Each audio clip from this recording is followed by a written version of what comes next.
Hello students, this video is for the students that are in my composition and grammar and American Lit class. I know there's one student in the comp and grammar that's not taking American Lit, so there might be a very small portion of this video that does not apply to that one student, but I'm doing them together since the majority of the class is in both. You're getting an email, or you got an email with the link to this video, and in it there were quite a few things. You had assignment sheets for both composition and grammar and American literature. You had American literature week 1 packet and a comp and grammar week 1 packet. We're going to go over some of those things, and there's also going to be some grammar instruction in this video. So please watch the entire video. You are responsible for every single piece of information in this video when you come to class that very first day, August 19th. So consider this to be class -1. You have to have this class before you can come to the very first class, or class 0, however you want to think about it. It's important. So please pay attention. This is going to get you started on the right foot. I like to get started right away with my classes because we have so much to cover in order to do a good job, and I don't want anyone stressed out any given week. I want to spread the work out. So this just helps us get off on the right foot. So let's look at the assignment sheet for composition and grammar. In the month of August, we meet twice, August 19th and August 26th. So August 19th is the very first day of class. So you are responsible for a couple of things the very first day of class. First of all, you need to get this book on writing well. I know on writing well sounds kind of dry, but the guy writes very well in that it's interesting to read. So even though it's a book about writing and that seems awful, trust me, it's not so hard to read. So read chapters 1 through 4. They're fairly short. In grammar, I have attached a review. I know that most of you probably already know everything in that review. There's no work to do in it, just read through it. Please read through the whole document, because if you find something you don't understand, mark it and study it. If you don't know how to study it, find an old grammar book. If you can't find an old grammar book, search for some help online. And as an absolute last resort on that, contact me. I think you can find all the information you need online without me. But if you're having trouble, let me know. Videos. Most weeks there will be a video for you to watch. I have a YouTube channel that has an American Lit and Comp playlist. On that playlist will be videos that you'll need, and I will upload them weekly as you need them. These will serve several functions. First of all, they might contain information that we just didn't get to in class. We ran out of time. Or they might contain information that is just too much to include in a class, and I intentionally include it as part of your homework. So be checking that. It wouldn't hurt for you to subscribe to the playlist so that you get notified. I'm working on the settings on that. I used to keep those video playlists public, but then I started getting a lot of views and subscriptions and questions from strangers. So I put them private and actually now just change them to unlisted. So I think if I send you a link, it should be fine. If you can't access them, please let me know. Grammar. Okay, we're going to do something unique for grammar this year. Two things. The first is you will be purchasing a book called Sentence Composing for High School. If you had my beginning comp and grammar class at Dash, which many of you did, you already are familiar with sentence composing. This is very similar. We're going to do that primarily in class, not at home. At home, you're going to be doing grammar worksheets, and we're going to go over that later today.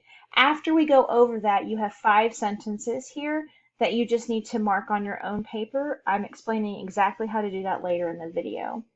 Quizzes and tests. You're going to take a lot of your quizzes and tests at home. This week there's none. So you do have a short writing assignment, and actually you're just doing pre-writing. We'll go over very specific details in a little bit, but you're going to be writing an essay about yourself. It's an informal essay, not a formal essay. This is the essay prompt that's on the Common Application for colleges. There's an application you can fill out that 900 colleges and universities will accept, so you don't have to fill it out over and over and over to apply to all the colleges. This is a very good skill to have, so we're going to do one. You're going to do pre-writing this week, so you're going to look at the prompt, choose one, and do some pre-writing. So we're going to go over all of that. If you're not sure how to do pre-writing, this link right here will tell you exactly how to get it done.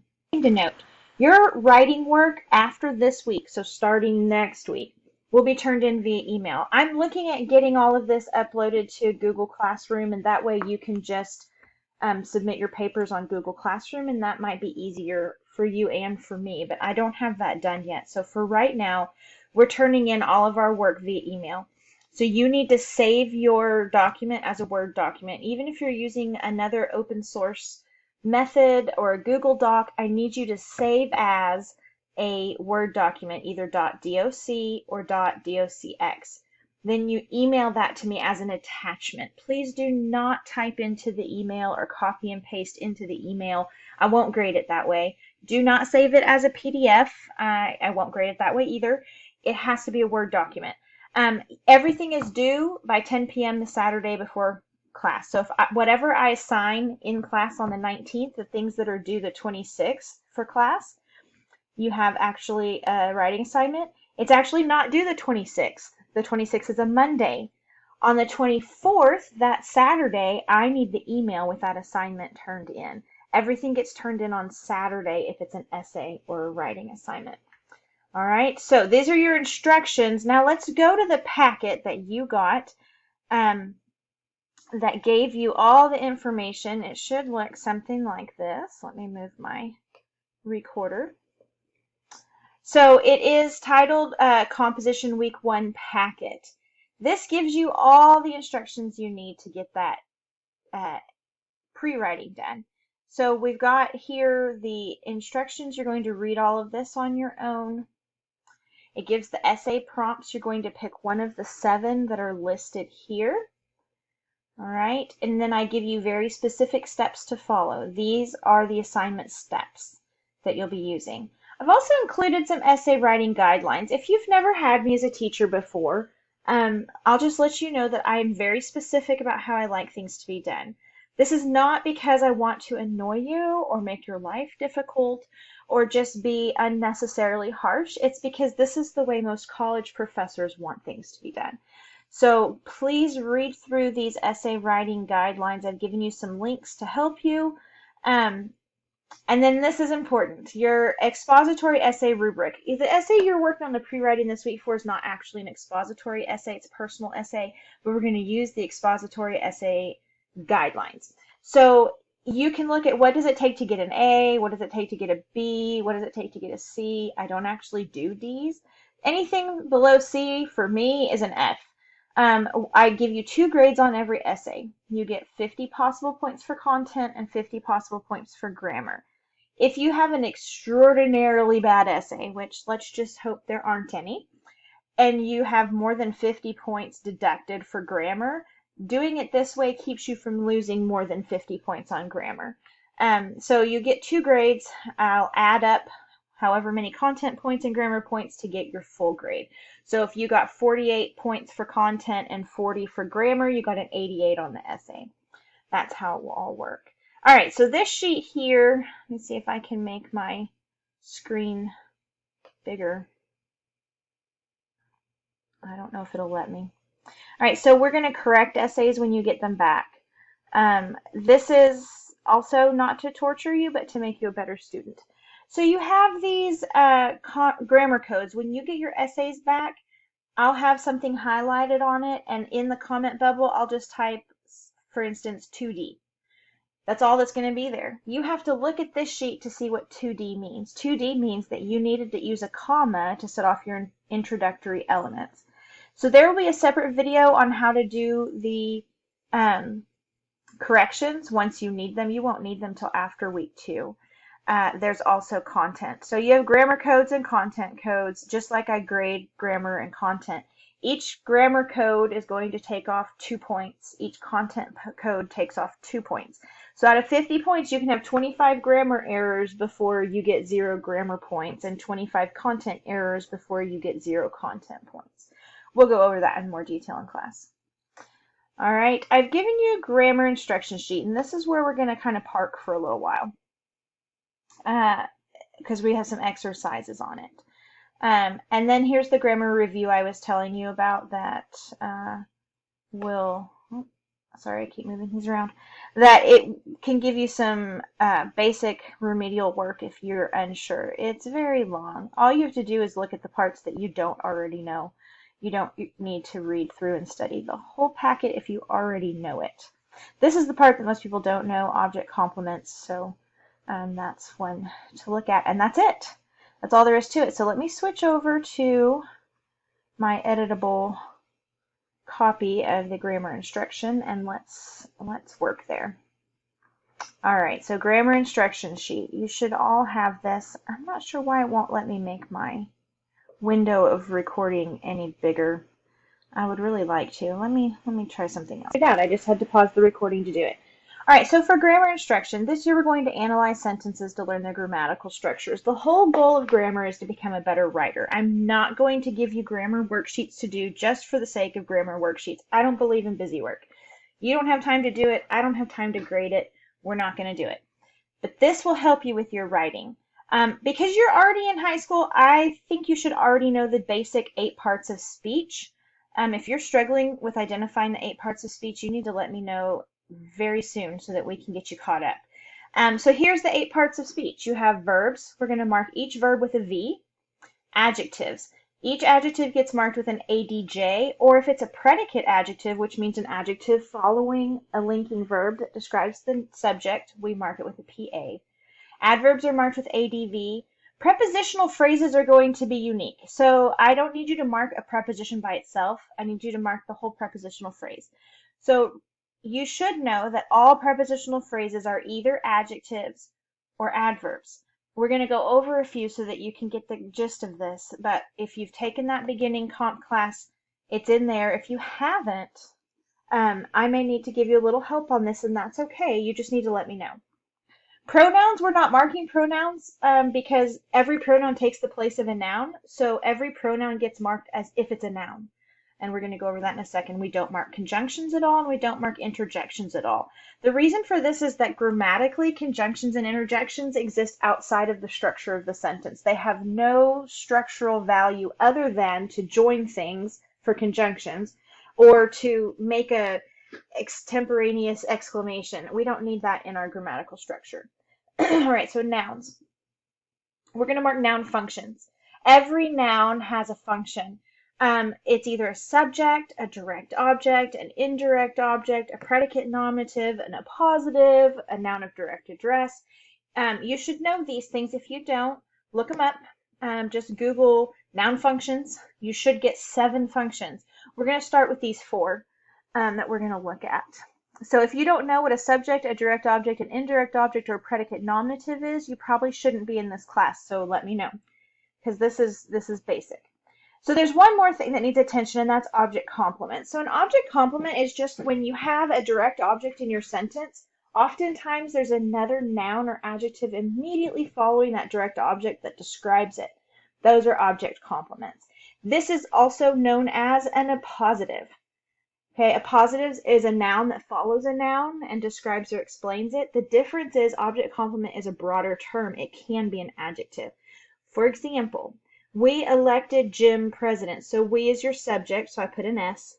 Elected is your verb, so I put a V. Jim, elected who or what. Jim is a direct object, so I put the DO. And then president, what do we do with that? Well, president is what we elected Jim as. It describes Jim. It renames Jim. Here it's a noun, so it's a noun complement. We do that with the C and the little N up top. So you're handwriting this, you don't need to know how to type it. So just write that N as if it's an exponent in math. I hope that makes sense. Ask questions the first day of class if it doesn't. But you see we have 2 nouns side by side. They are equivalent to each other, so it's a noun complement. We could say we labeled Jim handsome. Handsome would then be an adjective describing Jim, and that would be C with the ADJ written small. Here's another example. It is he. So it is the subject. That's a pronoun, but we're marking it as a noun. All pronouns have noun functions. Is the verb. He, because is a linking verb. If we have a word describing the subject, it's a predicate nominative. They gave him a raise. They is our subject. Gave is our verb. Gave who or what? A raise is your direct object, to whom or for whom, to him, your indirect object. So we label that S-V-I-O-D-O. We do nothing with articles, a and the. We don't mark them. And then we found him in the barn. Again, we is the subject, found is the verb, found who or what? Found him, that's a direct object. And here's one of those prepositional phrases. In the barn. In the barn tells where we found him. So even though it immediately follows a pronoun, you might be tempted to think that it's an adjective describing a pronoun, but it's not. Ask yourself the question, what does it do? We found him where in the barn. Where is an adverb question. So this whole prepositional phrase is functioning as an adverb describing the verb found. So we're going to mark all prepositional phrases with parentheses, and in the parentheses we put its function. So in the barn is an adverb prepositional phrase. So let's do a few together. I want you to try this on your own. Go get a piece of paper, pause the video, get some paper and a pencil, and I want you to try number 1 on your own. I want you to label plants and animals exhibit structural modifications how you think it will be. Once it's written on your paper, unpause the video and see if you got it right. Did you do it? Did you pause the video? Did you write it out? If you didn't, I mean it, go write it out. If you did, here's the solution. So here we have a compound subject, plants and animals. So we do S for compound subject, subject, subject. Then exhibit is our verb. And then structural modifications. Structural is modifying the word modification, so that's an adjective. And then modifications, plants and animals exhibit. Exhibit is a action verb, so we ask ourselves the question who or what. They exhibit who or what. They exhibit modifications. That makes it a direct object. All right, pause it again now and do sentence 2 and unpause it when you're done. All right, the tornado struck violently. We ignore the word the. It's an article. We just don't even do anything with it. The subject is tornado. Struck is an action verb. And then violently, the ly is our clue. It's saying how it struck. This is an adverb. So that's how your paper should look. Go ahead and pause the video and do number 3 on your paper and see if you get it right. So the men, we ignore the. Men is the subject. The men in my family. So here you have another prepositional phrase. It's telling which men, the ones in my family. So which is an adjective question. If you're struggling with knowing how to label these, go ahead and look up the questions for adjectives and the questions for adverbs and keep a list handy. Write it down. All right, so the men in my family have always been soldiers. Here we have a verb phrase, have always been. Have been is the verb and always is an adverb stuck between it. So here's how we're going to do that. Verb, adverb, verb. That's how we're going to label that. And have always been who or what? Soldiers. So the men have been who or what? Soldiers. Now, who or what fits here, but have been is actually a linking verb, not an action verb. So this is not a direct object, it's a predicate nominative. So be careful about that. Soldiers and men are equal to each other in the sentence, so that makes it a predicate nominative. All right, pause the video and do number 4. The committee appointed John referee. We ignore the. Committee is the subject. Appointed is an action verb. Appointed who or what? They appointed John, so that's a direct object. And then referee is another noun that is the same as John. So this is one of those complements. And because referee is a noun, not an adjective, it's a noun complement. Okay? Now go ahead and pause and do number 5. Okay, I found the exam easy. Hopefully we could substitute, I found the sentences easy, and it would be true. If not, don't worry. We're going to do this in class over and over and over again until everybody finds it easy. So, I is the subject. Found is an action verb. Found who or what? Exam. And then easy is describing exam, right? It was an easy exam. So it's an adjective. So this is one of those complements, but instead of being a noun, it's an adjective. So this is how it works. You have practice sentences now in your instructions, if you remember going all the way back to the beginning. Oh, not on this one. Wrong one. Just your composition assignment sheet. So you have 5 sentences here that you're going to do. Do those on your paper, bring them to class, and we'll go over them. And this is for us to see how well you understand it. So even if you think they're all wrong, still write them on paper, bring them to class. So that's everything I have for you. I'm sorry this was kind of a long video. We're at 20 minutes. I try to keep these less than 20 minutes, shooting for 15 or less. But this one, being the first one, has a little bit extra in it. So if you have questions after you've watched the whole video, go ahead and send me an email or a text, and I will try to do my very best to help you. Otherwise, I will see you Monday, August 19th in class.